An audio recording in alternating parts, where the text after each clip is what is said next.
Bem-vindo ao Mundo Livre. E começamos o ano já com a nossa 101ª edição do programa e com o tema de fim de feira para o governo Barack Obama. Vilma Grisinski e Duda Teixeira aqui comigo na bancada. Vilma, o que o Obama está oferecendo aí na xepa do fim de feira dele, do governo dele? O Obama sempre teve um comportamento pessoal, muito presidencial, muito digno, muito elegante, que ele é uma pessoa muito elegante também, mas ele, como a maioria do Partido Democrata, ele está completamente inconformado com a vitória do Trump e está fazendo algumas coisas que são coisas que ele gostaria de ter feito durante todo o período, quase 8 anos em que ele foi presidente, e coisas que ele talvez não faria, mas que está fazendo mais ou menos como uma pirraça contra o Trump. Então, o voto na Assembleia da ONU, a abstenção dos Estados Unidos foi muito importante, um voto que condena os assentamentos em Israel, os assentamentos judeus em Israel. Não, é uma posição nova. Todo mundo quer a solução do Estado palestino, todo mundo sabe que esses assentamentos, uma parte, pelo menos, eles vão ter que ser desmantelados algum dia, mas essa é uma das questões complicadas que a gente fala as coisas, as pessoas acham que você está dando opinião sobre. Aqui não é opinião, é uma constatação. E isso não vai acontecer agora. Em Israel não tem a menor condição de que isso aconteça até isso que a solução dos dois estados, ou seja, um Estado palestino realmente independente, não aquela situação meio anômala que tem ali a autoridade palestina. Isso não vai acontecer. A posição dos Estados Unidos e de todos os países sempre foi que um acordo de paz implicaria na devolução da maior parte desses territórios palestinos ainda sob controle de Israel, mas pela dinâmica interna de Israel, que viu que cada vez que devolve algum território, em vez de melhorar a situação, piora. Isso não vai acontecer. Piora do ponto de vista de Israel. Do ponto de vista da segurança. Assim. Tomada pelo Hamas, e mesmo a autoridade palestina, que está sempre ali, tem uma fábrica de bomba, tem alguma coisa. Então, esse voto contra Israel, embora ele tenha um aspecto mais simbólico, ele foi, sim,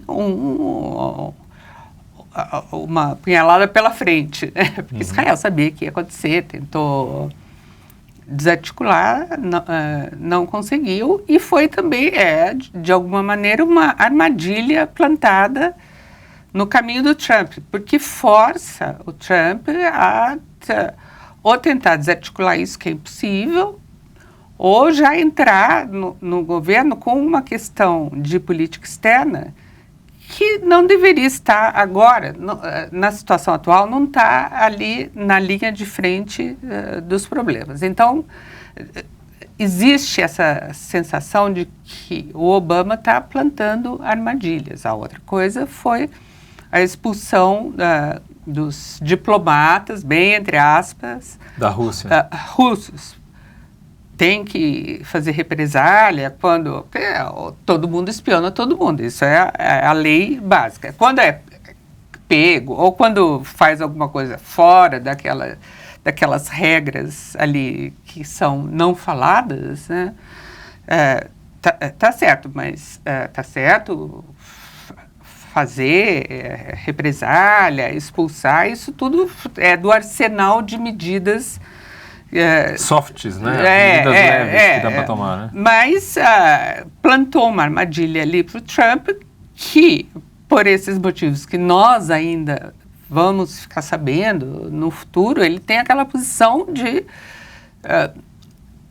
invariavelmente não criticar a Rússia, e ele até elogiou o Vladimir Putin, porque o Putin muito habilmente fez o quê? O que sempre aconteceu na história? Os Estados Unidos ou a Rússia expulsam diplomatas, que todo mundo sabe que são agentes de inteligência, e o outro país revida exatamente. Expulsou 4, vou expulsar 4. Expulsou 10, vou expulsar 10. Expulsar ou cancelar o visto de permanência. O Putin, muito habilmente, falou, não, eu não vou responder, não. Vou esperar chegar o novo presidente aí para ver como fica a situação. Quer dizer, ele não retaliou com a expulsão de mais 35 diplomatas americanos. Ele não retaliou com isso, ele criou 2 situações. Primeiro, aumentou a impressão de que o Obama está fazendo isso como uma pirraça de última hora, assim, no apagar das luzes. E segundo, também, ele colocou o Trump cada vez mais numa posição de que se aparecerem essas provas que estão para ser reveladas, ninguém duvida de que os russos espionam os americanos e vice-versa. O que a gente está falando aqui é no contexto das eleições. Da eleição, que eram aqueles e-mails do John Podesta que acabaram criando situações constrangedoras, mas não foi isso que derrotou a Hillary Clinton. Só para lembrar que a Vilma está falando do fato de que a CIA fez uma investigação, quer dizer, a pedido do Obama. Já havia sido divulgado pelo FBI antes, né, que os e-mails da campanha democrata haviam sido hackeados, e depois houve essa confirmação, ainda sem muitos detalhes, não é, Vilma, das provas e tal. Saiu alguma coisa na imprensa? Como que você vai... uma agência de inteligência vai mostrar provas? Exato. É contra a natureza da sua atividade. Mas o fato é que esses e-mails foram vazados. Foram vazados através do Wikileaks. Que se conhece muito bem as relações que existem com a Rússia. Né? Parece que parte da imprensa americana só começou a descobrir agora, porque o Wikileaks, o Julian Assange eram, assim, ídolos da imprensa mais liberal, que, inclusive, divulgou aquelas primeiras grandes quantidades de informações vazadas, informações sobre diplomacia, informações sobre atividades no Iraque e no Afeganistão. Mas hoje você tem uma situação em que, de novo, no apagar das luzes, o Obama retaliou e deixou essa impressão de que foi, de novo, querendo criar uma situação constrangedora para o Trump, que, como a gente sabe, é impossível constranger o Trump. Se fosse possível, ele se constrange a si mesmo? Tudo que já apareceu sobre ele não poderia... E com tudo que já apareceu sobre ele foi eleito presidente dos Estados Unidos. Não tem como. Então, se não tomar cuidado, quando chegar, se essa aposta não chegar lá, que é no próximo, no próximo dia 20... A ideia de que ia ter uma transição tranquila, assim, civilizada, é capaz deles trocarem cotoveladas no dia da posse. Duda, e por falar nisso, hoje ocorre a posse do Congresso, né, do novo Congresso, que foi eleito no ano passado, junto com Trump, que é um Congresso republicano, de maioria republicana.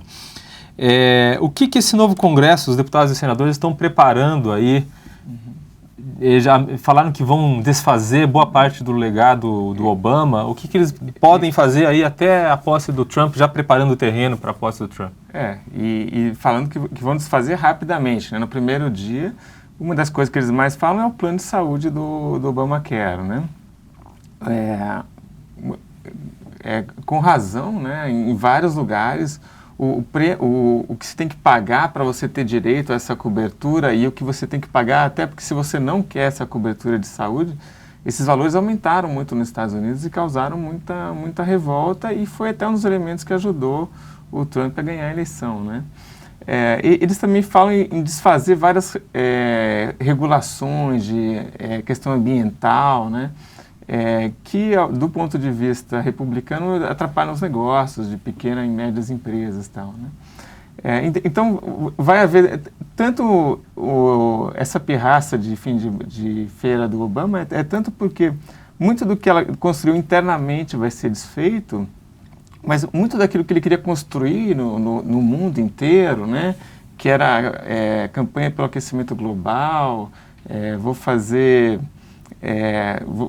a paz com os muçulmanos, porque a gente divide os mesmos valores, eu vou reduzir armas nucleares, quer dizer, muito do que ele construiu vai ser desfeito mesmo, dentro e fora dos Estados Unidos. Então, acho que eu até entendo um pouco essa frustração dele, e de agora querer, de último momento, pegar e querer criar um clima, né? Agora, o fato é que vai acontecer isso, o Congresso vai desfazer essas coisas, e o Trump, uma vez eleito, vai encontrar com o Putin, né? Vai para isso, o Netanyahu acho que provavelmente vai estar na posse, né? Então, o Trump está ameaçando até levar a capital, a embaixada americana que está de Tel Aviv para Jerusalém. Sim. Então, assim... Ele não ameaçou, ele não falou nada. Isso tudo é conclusão por causa do embaixador novo falou, né? O embaixador novo americano em Israel, que o Trump já anunciou. O futuro embaixador. Ainda precisa ser aprovado. O futuro embaixador que foi nomeado pelo Trump disse que levaria... E a gente precisa explicar o que significa isso, né? Significa o reconhecimento de Jerusalém como capital... de Israel. E entra nisso que é um pouco criar questões novas também, né? Quer dizer, muito do debate que vai acontecer ano que vem não é tanto nas questões que o Obama colocou como as grandes questões, mas vão ser outras coisas que vão surgir, né? Vilma, a indicação do juiz da Corte Suprema é uma das coisas que o Trump vai fazer logo que assumir. Tem que fazer. Né? E que vai ajudar levar o pêndulo mais para o lado conservador, digamos assim, da Suprema Corte, que estava até recentemente bem equilibrado, né? Porque durante o governo Obama morreu Scalia, que era um juiz conservador, e o Trump ainda deve ter a possibilidade de nomear outros juízes ao longo do mandato dele. Porque nos Estados Unidos também... juízes distritais, naquelas instâncias federais são nomeações do presidente. Mas isso da Suprema Corte faz parte do jogo. Um presidente tendo oportunidade, ele vai nomear um juiz com as características que lhe agradam. O que não significa que os juízes vão fazer tudo o que o presidente espera. Ao contrário, os juízes em princípio, são totalmente independentes, mas eles já têm o seu histórico e isso faz parte da história dos Estados Unidos. Agora, o que é complicado, Duda e Diogo, o Obamacare não vai ser desfeito assim, não é só desfazer. Existem projetos de lei, que muitos já foram aprovados, porque o Congresso já tinha maioria republicana. Você tem hoje 20 milhões de americanos que estão cobertos pelo Obamacare. Tem que ter uma transição que não vai ser... Não vai ser fácil. Da mesma forma como não foi fácil pôr o Obamacare de pé, né? Porque não é que não foi fácil, foi infernal. Foi infernal.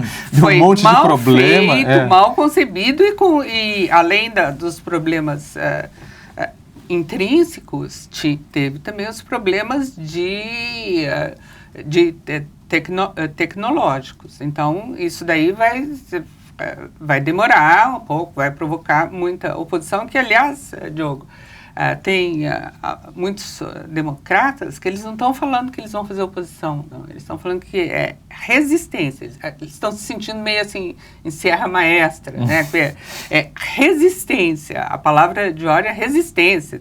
Acadêmicos falando que a atitude certa que eles defendem em relação ao Trump é de resistência. E os jornalistas, a gente sabe que o Trump teve a oposição unânime de todos, de intelectuais, acadêmicos, artistas, tanto que não tem, tá difícil achar alguém para cantar Na posse. Cantar na posse.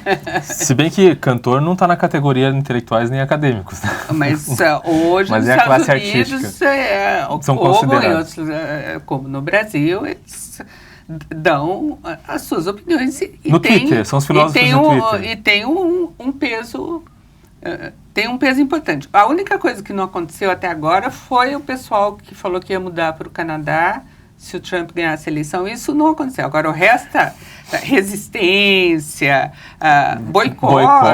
boicote, até teve o caso do Andrea Bocelli, que é aquele tenor italiano, que tinha sido convidado, parece que não tinha respondido, mas talvez se inclinasse, mas teve assim, uma campanha por redes sociais, ele caiu fora. Então, é um ambiente de uma, talvez uma hostilidade sem precedentes. Talvez um caso que tenha despertado maior hostilidade tenha sido na época da Guerra Civil. Né? Mas em ambiente de paz nunca houve... Nada parecido. Até musical da Broadway, né, Duda, que se revoltaram lá contra o Trump. Então, acho que talvez a Vilma conheça melhor essa história. E vai ter um show, parece organizando um show, né, com vários artistas no dia da posse contra o Trump. Agora, uma coisa que a Vilma comentou, quer dizer, ninguém consegue fazer o Trump se redimir ou pedir desculpas e tal. Então, você tem somente a resistência de um lado, da hostilidade, e o Trump continuando fazer todos os tweets dele. Que ele sempre fez, ele parece que ele continua em campanha. Então, e vai governar dessa forma. E quando o Obama anunciou a expulsão dos russos envolvidos com espionagem,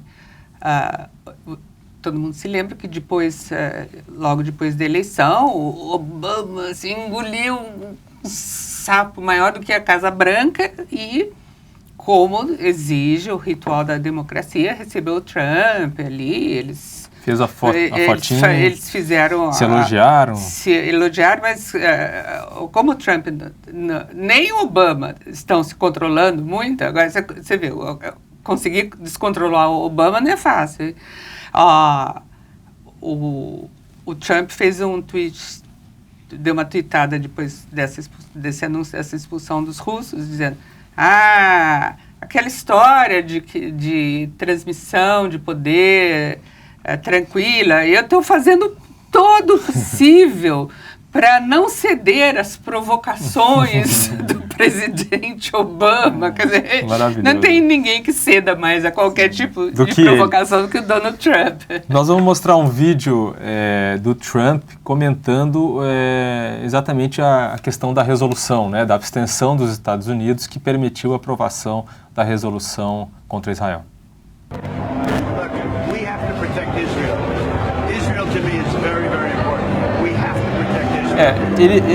O áudio é muito ruim, mas ele fala que é preciso proteger Israel. E ele diz que é injusto fazer isso, quer dizer, essa atitude. E aí tem uma história do vestido, não é, tem o vestido, Vilma, aquele vestido que a Melania estava usando? Isso daí foi no Ano Novo, né? Já tinha tido assim, uma estilista lá, que é bem desconhecida, mas que já tinha dado... roupas dela tinham sido usadas pela Michelle Obama. Ela propôs boicotar, que nenhum estilista vestisse a Melania Trump. É impossível você impedir alguém de usar uma roupa, mas nesse caso, tem que ir nua nesse caso específico, era um vestido da Dolce & Gabbana, aquela dupla de estilistas italianos, o Stefano Gabbana, comentou, olha aí, ela tá, a primeira dama está usando um vestido da nossa marca, e teve assim uma reação violenta, quer dizer, até vestido, até Dolce & Gabbana estão se envolvendo. Até estilista leva porrada porque fez a roupa que a mulher do futuro presidente vai usar. Usa. E não foi nem uma roupa assim... feita para ela. Nem isso, nem nem cedida, porque... Ou seja, ela não pode nem entrar numa loja e comprar uma roupa, porque ela... Não, ela não entra numa loja e compra uma roupa. É verdade. Ela isso é maneira de dizer, é maneira de pelo dizer. site de Mas eu lembro, Vilma, que uma das coisas que falava da Michelle no começo é que ela ia nas lojas de departamento ou comprava pela internet um vestidinho que custava, sei lá, $10, e ela customizava, punha uma manguinha e aí todo mundo fala, nossa, que demais, o vestido é super barato e tal. Gente, isso não existe. Alguma chance da Melania fazer isso? Assim? Primeiro que isso não existe, ela tem ali uma equipe de stylists. São pessoas especializadas em vestir gente famosa. Como é que funciona? Eles trazem vários vestidos, levam para casa, ela não vai na loja. Ela Eles não vai levam na loja, casa dela. nem pode ir. Vocês já pensaram? Cada vez que a primeira dama dos Estados Unidos entra numa loja, primeiro tem que fechar a loja. Mas ela nem é a primeira dama ainda. Não, eu estou falando no caso da Michelle, só para explicar como funciona. Tem uma equipe de pessoas que entendem de moda, que tem contato com as marcas, com os estilistas que mandam as roupas. É que nem Oscar, né? Que nem artista. Manda 10 vestidos e eles escolhem um. No caso da Michelle, precisa fazer ajuste mesmo, mas daí tem a costureira que faz ajuste. E isso tudo não sai da cabeça dela. O vestido, sapato, aquela coisa. A Michelle Obama tem um estilo muito, muito próprio. Ela imprime muita personalidade, mas não é ela que vai na loja e compra. Provavelmente a Melania, que diz que compra pelo online? site, o site mais famoso aí de roupas boas e carésimas, ela também deve ter ali quem acessório, e vai ter que ter, mesmo na hipótese bem distante de que ela não tivesse, ela vai ter que ter também. Não dá para entrar, não dá para fechar Barneys cada vez que ela quer renovar o guarda-roupa, sendo que na posição de primeira-dama, ela tem que usar, às vezes, 2, 3 roupas diferentes por dia, que nem a Kate, que é a mulher do príncipe William. Você tem que ter alguém, uma equipe ajudando. Até para usar a roupa adequada em momentos adequados, não é? Isso, como primeira-dama, deve contar muito, né? Aquela coisa de ir visitar príncipe saudita, o rei do Marrocos. O rei do Marrocos. Mas essas são mulheres muito Por exemplo, teve informadas. uma vez que a Michelle Obama, pena que a gente não tem essa foto aqui, a Michelle Obama foi numa visita na Arábia Saudita e ela estava usando um vestido que era a mesma estampa do tapete isso foi no caso da rainha. Agora é assim que funciona. Ninguém tem ilusão de que essas mulheres famosas vão na loja e compram seus vestidinhos e fazem assim, uma combinação espontânea. Não. Muito bem. Para terminar, Duda e Vilma, queria saber o seguinte. A Vilma falou no começo que o Obama está fazendo birra, talvez inconformado com a vitória do Trump. Não seria também inconformado ou uma resposta ao fato de que o próprio Trump promete desfazer tudo que o Obama fez e tal? O que você acha, Duda? Ele está prometendo e tem muita gente que está torcendo para que ele faça tudo isso. E que vai fazer mesmo. Né? Então, por exemplo, sei lá, o Trump tuitou, olha, os Estados Unidos têm que aumentar a capacidade nuclear, né? Se você pensar lá atrás, o Obama, em 2009, quando ele ganha o Nobel da Paz, uma das coisas que são ditas ali é que, olha, ele trabalhou muito para reduzir o arsenal nuclear, né? Então, Mas ele nem tinha sido eleito ainda, Duda. Como que ele trabalhou? Ele ganha o Nobel, ele já tinha começado, mas ele realmente não dava para fazer nada nesse tempo. Não tinha dado tempo de fazer nada. Sei lá, 10 meses, né? Mas eu acho que tem, claro, esse fator do Trump prometer fazer exatamente o inverso, né? Mas o Trump tem o apoio que ele tem para fazer tudo isso, né? É como se realmente o Obama estivesse indo contra todo mundo. Na verdade, não é, né? Quer dizer, a sociedade é dividida e tem várias... Mas, Vilma, isso não mostra apenas que o que é chamado de legado do Obama, na verdade, é um castelo de cartas? Quer dizer, é só assoprar que cai tudo, né? Ele não deixou um legado que você não consiga reverter, né? Ele não deixou um legado permanente. O que você acha? O maior legado dele foi um comportamento, muito digno, muito elegante. Agora, no campo das ideias, o Trump foi eleito falando que ia desmanchar, por exemplo, a reforma no sistema de saúde. Ele não tinha nunca falado em armas nucleares, porque aí a gente tem aquele fator águas nunca dantes navegadas. Com Trump pode acontecer qualquer imprevisto, por exemplo, falar que vai aumentar o arsenal nuclear. Depois ele muda, ele fala, não, vou dar uma modernizada, que tem coisas que vão ser modernizadas. E a política de diminuir armas nucleares não é do Obama, é uma política permanente já há várias décadas dos Estados Unidos. Mas a gente aí tem que...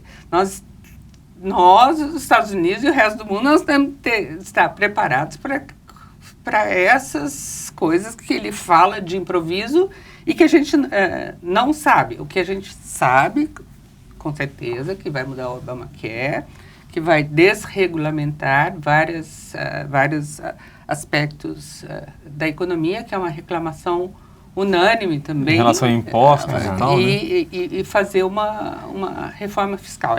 Ele tem o mandato para fazer isso. Ele tem já essa maioria no Congresso e ele tem que começar fazendo isso. E esse programa de criação de empregos é praticamente um Keynes, né, Diogo? Você sabe que essa coisa de direita, esquerda, todo mundo falava que era a favor de botar dinheiro na economia para incentivar. Agora, quando o Trump fala que vai fazer isso, aí virou... de repente, muito bem. Bom, nosso 101º programa, né? Esperamos que seja o primeiro de mais uma centena, não é, Duda? Sim, o programa inaugural de 2017, né? Exatamente. Então, é o primeiro de mais uma centena. Muito bem. Este foi o Mundo Livre, toda terça-feira em TVja. Até breve.